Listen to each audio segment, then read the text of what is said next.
প্রথমে তেল, ঠিক আছে? যতটুক তেল দিব আমি এতটুক তেলে এলো একবারে মাছ ভাজবো, যার কারণে একটু বেশি করে তেল দিলাম। এখন এই হচ্ছে আমার মাছ, আমি একা মানুষ, অল্প মাছ, বেশি কেউ নেই আমাদের।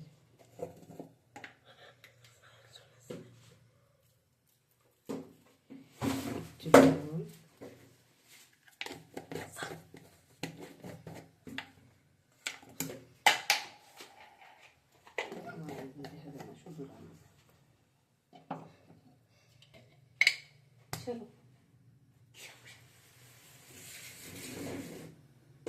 একটু হলুদ দিয়ে বেশ মিক্সড।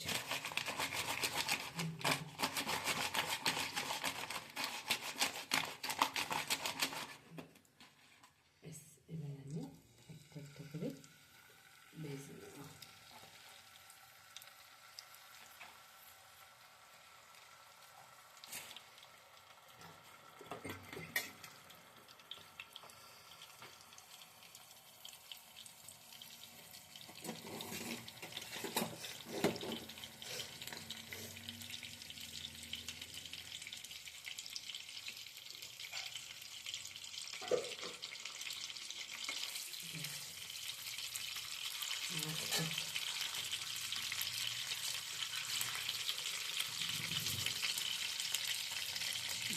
একটু নাড়াচাড়ার জন্য দিলাম আর কি।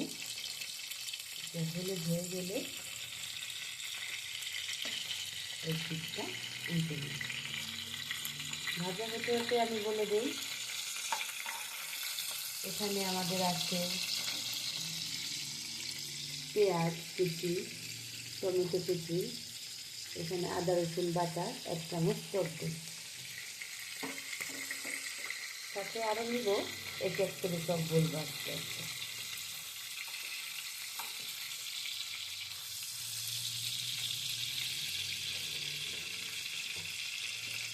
মাছ আমার ভাজা হয়ে গেছে,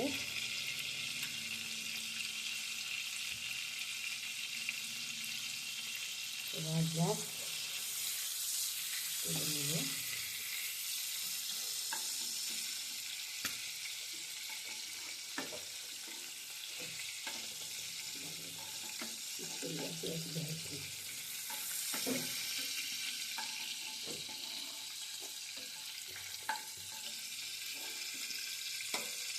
এখন আমি কেটে রেখেছিলাম পেঁয়াজ, এই পেঁয়াজ কুচি দিয়ে দিচ্ছি।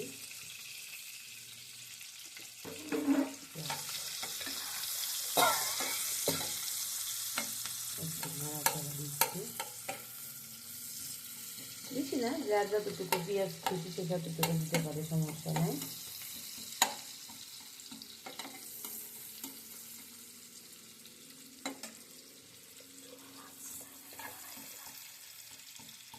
আজকে সবসময় লো টু মিডিয়ামে রাখবেন।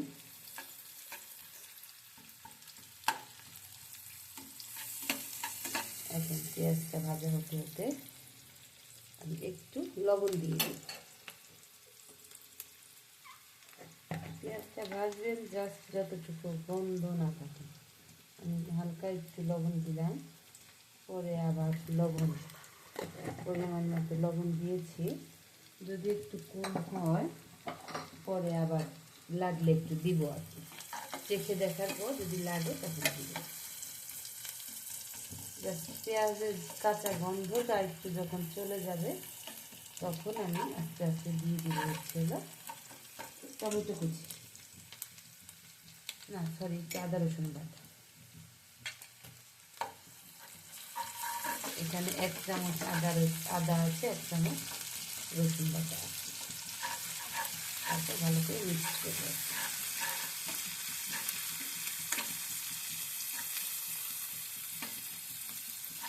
একটু নাড়াচাড়া হতে হতে দিয়ে দেবো কুচানো টমেটো।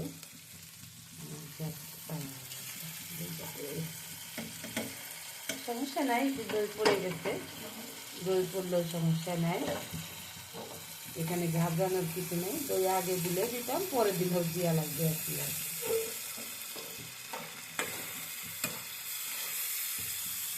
এখন এটা কষাতে কষাতে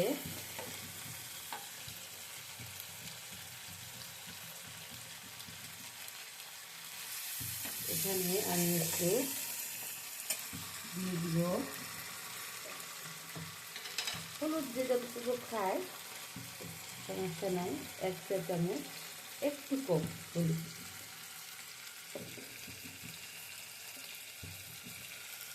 যে ঝাল যতটা খাবে সে পরিমাণ 1 চা চামচ ফুল শুকনা মরিচ বা লাল মরিচের গুঁড়ো যেটাই বলে, আধা চামচ ধনিয়া গুঁড়া, আধা চামচ হলুদ জিরা গুঁড়া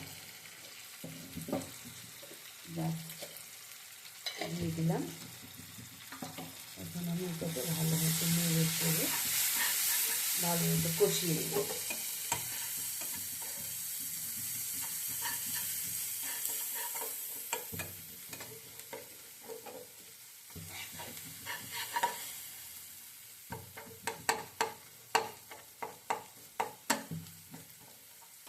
এখন যাতে লেগে না যায় এখানে হালকা পরিমাণে একটু পানি দিব, বেশি না, জাস্ট মশলাটা কষানোর জন্য।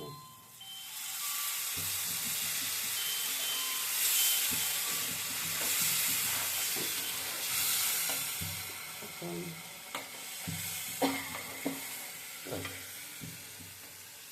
মশলাটা কষানো হচ্ছে। চিংড়ি মাছের মশলা যত কষানো যায় তত ভালো।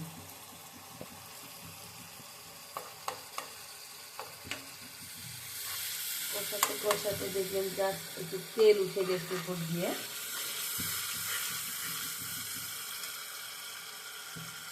তখন দিয়ে দিব। আমার যেহেতু দইটা আগেই পড়ে গেছে এই জন্য 1 চা চামচের মতো একটু দই দিয়ে দিব।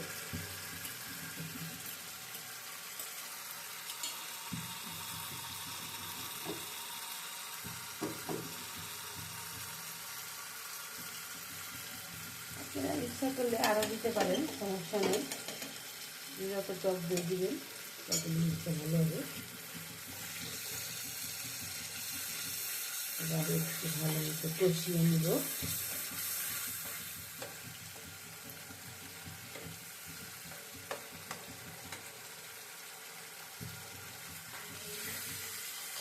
কষাতে কষাতে আমি একটু ঢেকে দিব।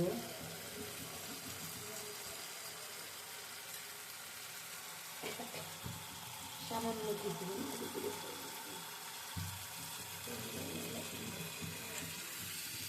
এখন একটু আমি ঢেকে দিব যাতে মশলাটা একটু কষানো হোক আপাতত।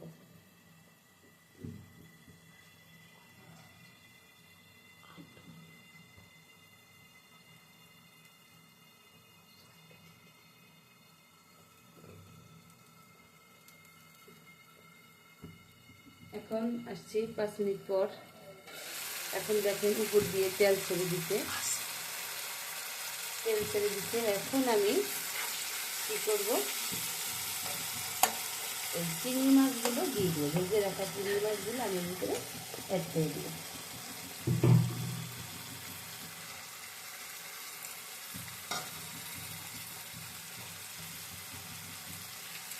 আমি এগুলো একটু পছন্দ করি, যার কারণে এগুলো আমি একটু দিয়ে দিচ্ছি। দিলে দিতে পারেন, না দিলে দিয়ে দিতে খাওয়া যায়। এবার আমি একটুখানি, এটা অপশনাল, দুধ কেউ চাইলে দিতেও পারেন, না চাইলে নাও দিতে পারেন, সমস্যা নেই। একটুখানি দিলে জাস্ট একটু স্বাদ বাড়ানোর জন্য সামান্য একটু বাদামের দুধ, বাদাম বেটে একটু করে রাখছিলাম, বাদামের দুধ বানিয়ে রাখছিলাম।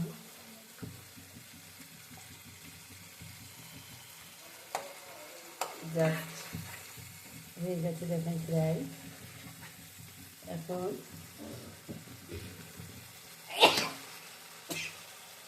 একটু কষা হোক,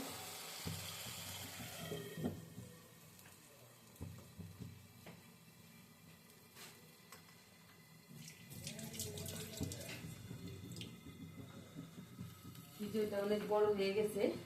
হয়ে গেল আমাদের চিংড়ি মাছ রান্না। এটার নাম কি দিব আপনারা এই কমেন্ট বক্সে জানিয়ে দেবেন।